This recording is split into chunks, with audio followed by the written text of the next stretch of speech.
Deflation. Like anything else in life that is strange and new, it can be hard to get your arms around. Deflation, simply put, is when those who have money aren't spending it or loaning it to others to spend. Those with goods to sell must drop prices further to try to entice those who have money to trade. Here's a simple paradigm to tuck away. Deflation is caused by some combination of two or more of the following conditions. At worst, it is a combination of all four. Demand for goods goes down. Demand for money, cash, liquidity, goes up. Supply of goods goes up. Supply of money goes down. Pretty simple, right?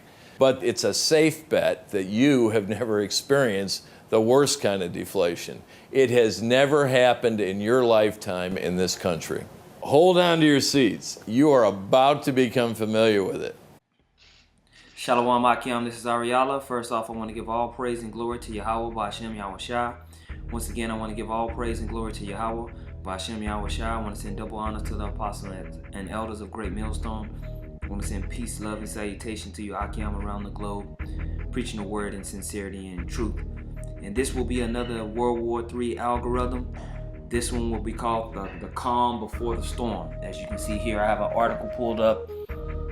And I'm not going to spend too much time talking. There's a lot of clips that I'm going to add in here to add for edification. And I hope this is edifying for you brothers. Anybody that has any extra information, please put it into the comment boards. Now, you know, if you brothers have been watching the algorithm videos that we've been producing, that I've been putting up, you know that I stated in my last one that there was going to be a time where things calm down. And we're in those times now where geopolitically there's a lot of things being maneuvered, but there hasn't been any real big action. And there probably won't be any real big action until we get into the fall session. Now, we are coming into a very demonic time, according to the leaks with May Day and their festival towards Baal Tan and all these demonic ceremonies. So you probably will have some things popping off. But if you're watching geopolitically, you know some of the things are being saved for the fall session in that demonic time when it comes in. Okay? With that being said, is when you're reading the scriptures and you understand geopolitics and how things are maneuvered, you understand that we are in a time of global deflation. Something called global deflation, where demand for goods has decreased, the supply for goods has increased. Okay? And basically people have basically maxed out their credit. So credit is available. People can get money, borrow money, but no one that is borrowing money and getting money wants to spend it in the market. They're taking this money and they're saving it. They're putting it in the bank. And we're talking about nations. We have to look at these nations as entities in the global market. You can look at it as China as a person, as India as a person, the US as a person, Russia as a person. Okay? They do things to bring themselves together, different type of trade agreements and stuff like that to bring themselves together to make different entities. But to simplify it in your mind, look at these nations as a person that's trying to buy a house, a car, a home, take care of their kids. This is that nation, okay? And so we're looking at global deflation, okay? The best example that we've seen so far in the economy has been Greece. You've been paying attention to what's going on in Greece. They've gone through a deflationary time period, and that's about to pop, and it's about to go into rapid inflation, man, to where the money that you do have is so valueless you can't buy shit. You see that happening in Venezuela, okay?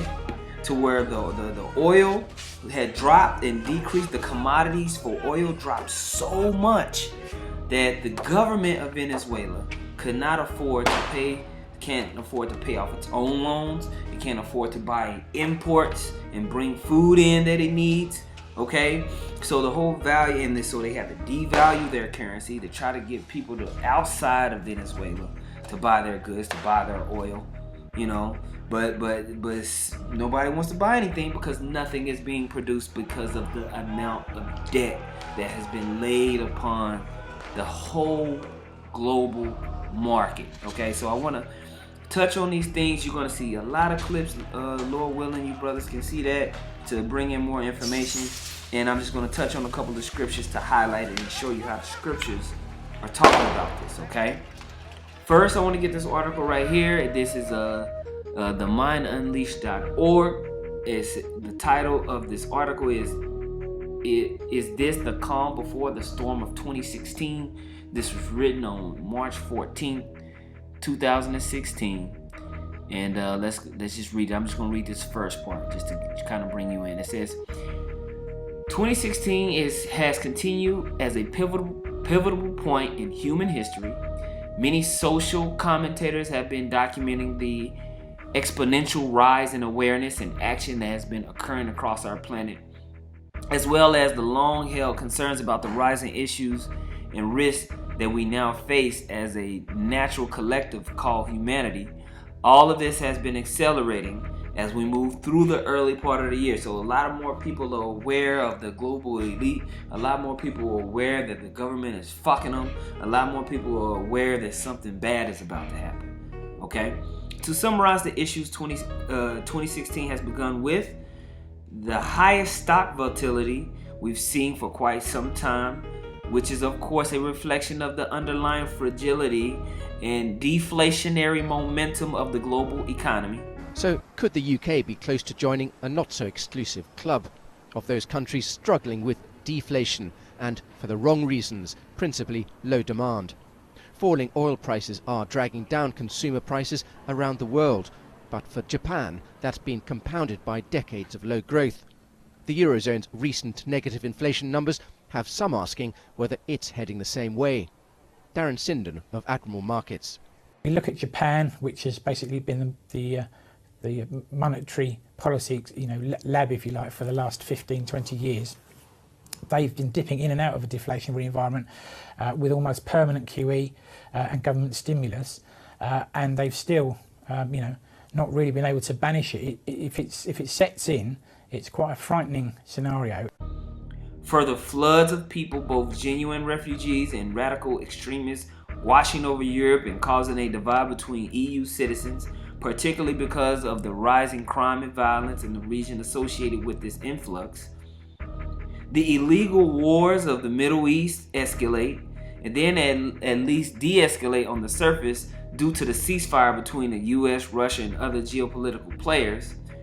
The secret trade agreements such as the TPP and TTIP gaining further momentum, which are more accurately described as corporate/elite power and resource consolidation agreements. The US presidential race resembling a surreal act of theater. We got our boy Donald Trump. I think he will just won a few extra states tonight, man. He's gonna keep that thing whirling, okay?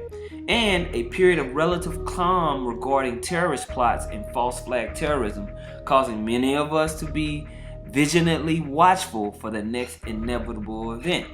So you got all these things going around globally, and right now it just seems quiet. It just seems like things are just going along, and that's why we call it the calm before the storm. All right, because you'll have where it's raining, and then it'll just get quiet, and then boom, tornadoes, hail, all manner of destruction just basically washes in on the land. And that's what we're seeing. We're seeing the calm before the storm. And brothers and sisters, get ready for it, because the time leading up, you're gonna have faith, man, because all hell is getting ready to break loose. Okay, I'm gonna read a little bit more in this article, and then we're gonna move on and make some other points. Okay, because today's lesson is gonna hinge on deflation and how this deflationary period is straining all the global economies, and it's going to cause a burst. It's going to cause it to pop to where currencies are completely nullified and the system just unravels upon itself. Okay, the global economy. Many of us will have watched the wild swings in the stock market over the last several months and understood that this is what a crash looks like. Exactly like that of 2000 and 2008. Yet it appears that the market manipulators, such as the plunge protection teams, are in overdrive trying to keep it from spiraling out of control. They've been quite successful so far too, which indicates that the banksters are not yet ready to once again transfer themselves more wealth and power like they did in 2008 by letting the system implode. Why? Well, they need a scapegoat. They can't let it all crumble on their watch because then the world would definitely know that the private central banking system, as well as the Keynesian economic model and its quantitative easing stimulus, are all epic failures in regards to the general betterment and wealth equality for humanity. Powerful and very negative picture. We've had person after person after person come in with a very different picture, saying the chances of recession are very limited. In fact, just yesterday, Goldman came out and said 25% chance or less there's a recession. What is it that you see that none of them see? What I see is that out of the last 7 recessions, Wall Street and Goldman in particular has predicted none of them. Out of the last 3 or 4 huge downturns that we've had both in the market and the economy, the Fed had no clue it's coming. The mainstream narrative, which is dominated by a Keynesian view that the labor market drives the whole GDP, is not only failing, but it is so completely wrong that they can't see. They're looking in a rearview mirror and they can't see what's coming right at us, which is a global deflation as a result of massive overinvestment in everything from iron ore mines, to container ships, that resulted from cheap capital and cheap bank credit that the central banks generated over 20 years. We're in something new. It's closer to the 1930s than anything we saw before, in the sense that we're going to have a CapEx depression. And CapEx is really what drives profits. CapEx is jobs at Caterpillar pay a big wage. CapEx jobs disappear, and it has an enormous impact on the economy. So all of us can be wrong. If you're wrong, how are you wrong? Why are you wrong? I mean, look at the U.S. consumer is not nearly as leveraged. The average household is not nearly as leveraged as it was in 2007, 2008, correct? They have more money to spend. They've got more money because gasoline prices are lower. I think the point on that is they were so hideously over-leveraged in 2008 that a bad thing happened. Today, there is still more than $13 trillion of debt, mortgage, credit card, etc., on the consumer. It's still 180% of wage and salary income. Historically, it was 80%. So we're still way out in the woods. Most consumers, not the top 10%, they go to Macy's and they were buying stuff and now they're not. But the bottom 90% of households are living hand to mouth. 60% of them don't even have any cash savings. And they haven't unlevered at all. And so therefore, this idea that the consumer is so healthy, I think is just Wall Street propaganda. Okay, so they can't just let this bubble pop when everybody's looking at them. They have to make it seem like there was something else that initiated a random act of basically of spiraling or despiraling of the whole system. And so they're just setting up the cogs for that moment. Okay? It says, of course, anyone who looks at the real data understands that QE did wonders for the Wall Street economy and the financial speculators, including their bonus packages. But it done very little for the real economy or for Main Street economy. In fact, there's been no real recovery in many places, including the U.S. Okay? So with that being understood, we have to understand, okay, what is deflation? So I got a couple of articles here I'm going to read, and then we're going to read about deflation actually in the scripture. And hopefully the videos that I put up highlight it so you can understand it, Aki. This next article is from usinflationcalculator.com. And you go to the top, deflation, explain, definition, examples, and consequences.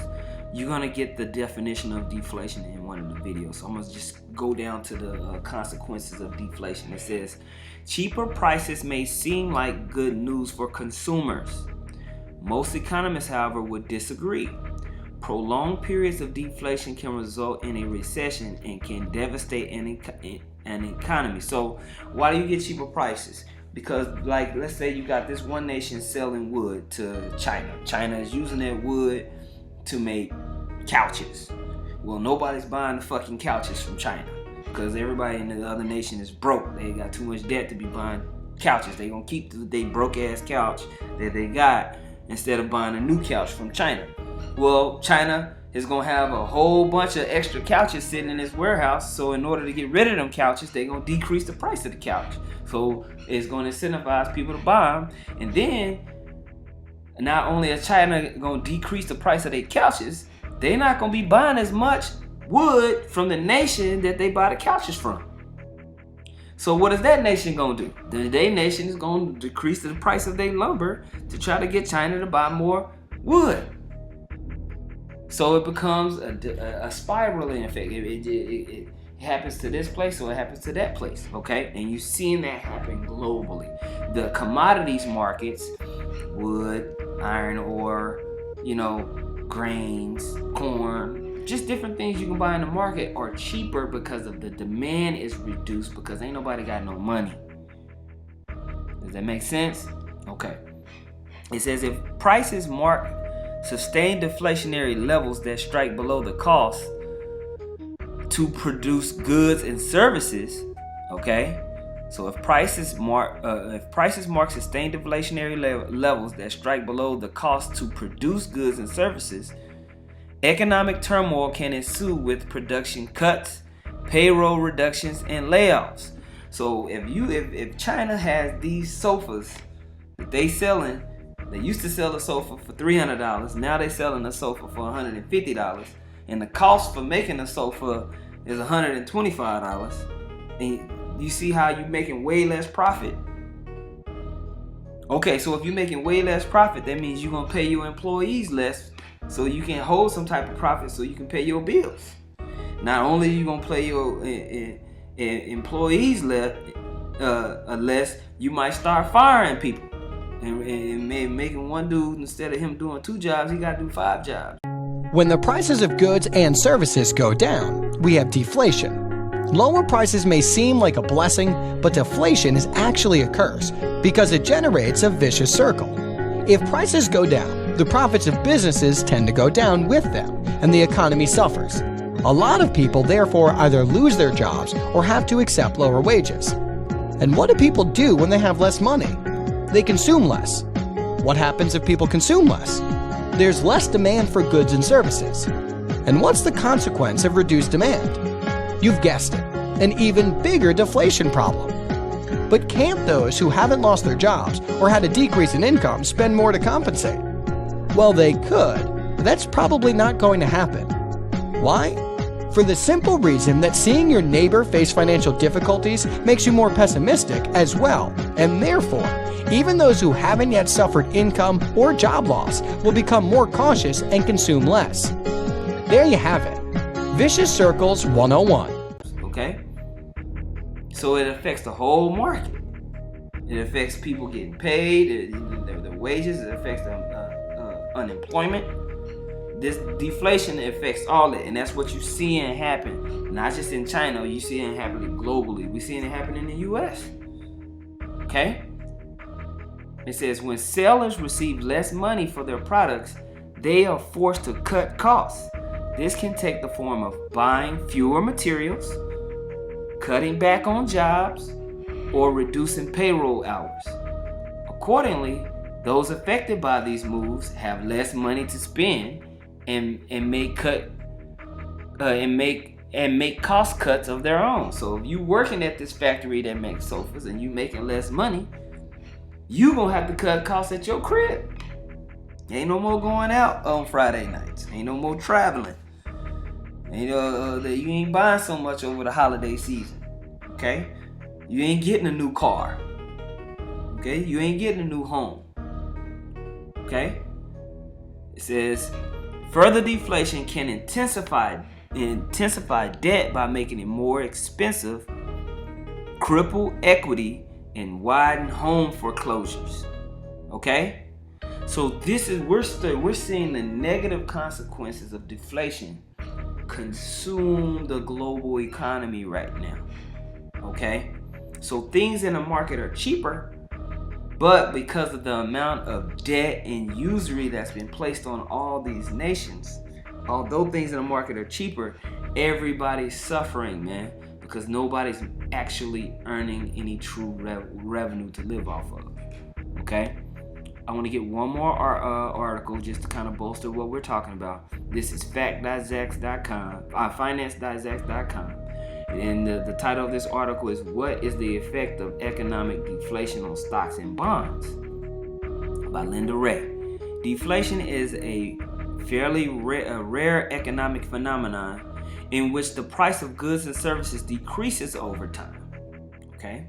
It is often associated with a contracting or stagnating economy in which investment is curtailed and economic expansion becomes very difficult. So for the fact that people are saving money and they're not putting it back into the economy, they're not starting new businesses. Okay? They're not adding on to the business that they have. They're not expanding their businesses. Okay? This is what happens during deflation. Deflationary trends can have a variety of effects on stocks and bonds, which should be carefully noted by investors who wish to be able to make gains during all economic conditions. Liquidity trap. Deflation can lead to an economic situation known as the liquidity trap. During times of deflation, goods and assets decrease in value, meaning that cash and other liquid assets become more valuable. Okay, so if you got $10 or you got $300, let's put it like that, and the price of the goods that you buying is decreasing, that makes that $300 worth more, okay, than it was previously. And that's gonna make you gonna hold on to that and see what happens with that. Okay, because of this, deflation exerts a disincentive towards investment and spending. In fact, during serious deflation, one of the best investments is a safe filled with cash or a bank account.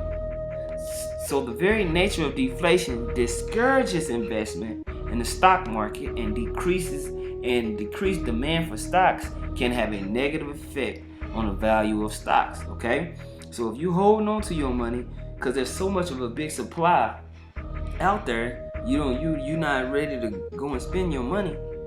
That's going to put a strain on all these businesses that are trying to get you to buy stuff. Okay? And the same thing for the bond market. Now, if you guys want to understand the bond market, I encourage you to go Google it. But basically, when you got the interest rates so low right now, no one's going to buy into these bonds because the money that they have is going to be deemed more valuable than buying into these bonds. Okay? They're going to put the money somewhere else. And this is what we're seeing globally, okay?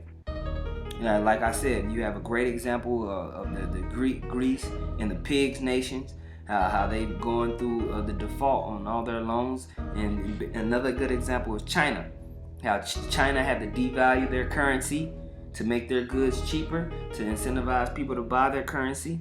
And on the back end, China is trying to look to get out of this economy.